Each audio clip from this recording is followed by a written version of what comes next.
السلام علیکم ورحمۃ اللہ وبرکاتہ۔ نحمده ونصلي على رسوله الكريم، اما بعد، احسن الكلام كلام الله واحسن الهدي هدي محمد صلی اللہ علیہ وسلم۔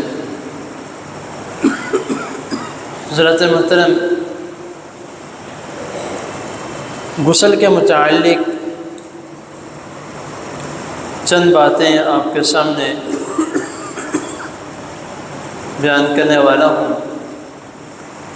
پچھلے چند باتیں جو ہیں وہ قرض اور قرض کی حالت میں ہی فوت ہو جانے والے اشخاص کے متعلق میں نے بیان کیا تھا۔ تو آگے جو ہے وہ چند دروس غسل کے متعلق ہیں، جس میں غسل کا طریقہ اور غسل کس طرح دینا چاہیے اور کس کو دینا چاہیے، انشاءاللہ تعالی چند باتیں اس کے متعلق بیان کروں گا۔ سب سے پہلے جو ہے رسول اللہ صلی اللہ علیہ وسلم کی جب وفات مبارک ہوئی تو حضرت عائشہ رضی اللہ تعالی عنہ بیان کرتی ہیں، سنن ابو داود میں مکمل حدیث موجود ہے۔ حدیث تو کافی لمبی ہے، مختصر جو مین باتیں ہیں وہ میں آپ کے سامنے بیان کرتا ہوں۔ حضرت عائشہ رضی اللہ تعالی عنہ بیان کرتی ہیں کہ نبی کریم صلی اللہ علیہ وسلم جب وفات مبارک ہوئی تو غسل کے متعلق صحابہ اکرام رضی اللہ تعالی عنہ بیٹھ گئے کہ غسل کس طرح دیا جائے۔ عام تو اس طرح ہوتا ہے کہ جو فوت ہوتا ہے اس کو برہنہ کیا جاتا ہے اور جو پردے والی جگہ ہے اس کو چھپایا جاتا ہے اور پھر اس کو مکمل غسل دیا جاتا ہے۔ لیکن رسول اللہ صلی اللہ علیہ وسلم تو دیگر مخلوق میں سے شرف حاصل ہے، ان کو اللہ تعالیٰ کے رسول ہیں، نبی ہیں اور پوری کائنات کے امام ہیں، تو ان کو بھی کیا عام لوگوں کی طرح غسل دیا جائے؟ تو صحابہ بیان کرتے ہیں رضی اللہ تعالی عنہم کہ ہم اسی ششوپن میں تھے، اسی تذبذب میں تھے، ہمیں کچھ سمجھ نہیں آ رہا تھا۔ تو سوچ بچار کرتے کرتے تو تقریباً ہماری حالت اس طرح ہو گئی تھی کہ ہم بالکل ہی غنودگی میں چلے گئے تھے۔ ہمیں نہیں علم کہ ہمارے ساتھ کیا ہو رہا ہے، ہم بالکل ہی بے چین بیٹھے ہوئے ہیں۔ تو کہیں غائب آواز آئی کہ ان کو رسول اللہ صلی اللہ علیہ وسلم کو کپڑے سمیت ہی غسل دیا جائے، نبی کریم صلی اللہ علیہ وسلم کے کپڑے نہ اتارے جائیں۔ تو صحابہ کرام رضی اللہ تعالی عنہم بیان کرتے ہیں اس حدیث میں کہ اللہ کی قسم ہم یہ کہتے ہیں کہ ہم نے رسول اللہ صلی اللہ علیہ وسلم کے غسل کے وقت آپ کے لباس جو ہے وہ نہیں ہوتا۔ حدیث میں باقاعدہ یہ الفاظ ہیں۔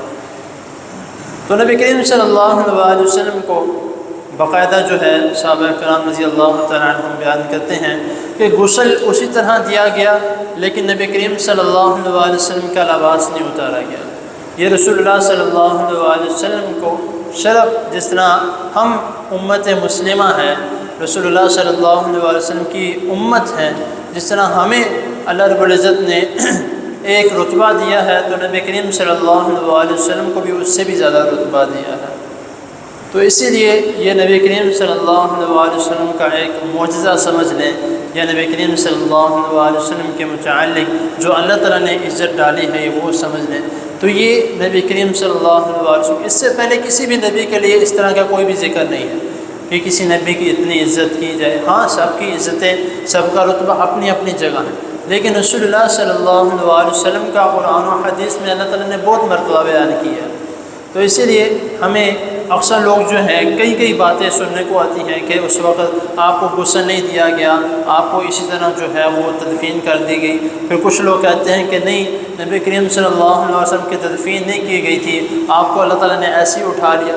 کئی باتیں جو ہیں لوگ اس طرح جو ہیں وہ بیان کرتے رہتے ہیں، یا یہ کہتے ہیں کہ جب روضہ رسول پہ جاتے ہیں مدینہ منورہ، اللہ تعالیٰ سب کو لے کر جائے اور وہاں پر سلام عرض کرنے کی توفیق عطا فرمائے، تو اکثر لوگ جو ہیں وہ جا کر وہاں پر شرکیہ کلمات کہنا شروع کر دیتے ہیں۔ کیا کہ ادھر جا کر دعائیں مانگنا شروع کر دیتے ہیں، ادھر جا کر اونچی وہاں سے کہ میری سفارش کیجئے گا، میں آپ کے روزے پہ آیا، آپ کو سلام کیا، میری سفارش کیجئے گا۔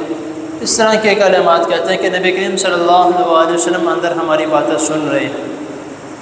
اب میں ایک مین آپ کو بات بتاؤں، آپ کسی اور سے بھی بے شک پوچھ لیجیے گا، میری بات پہ نہ رہے، کسی اور سے بے شک پوچھ لیجیے گا، یہاں تک کہ جو گورنمنٹ آف سعودیہ عربیہ ان سے بے شک پوچھ لیجیے گا۔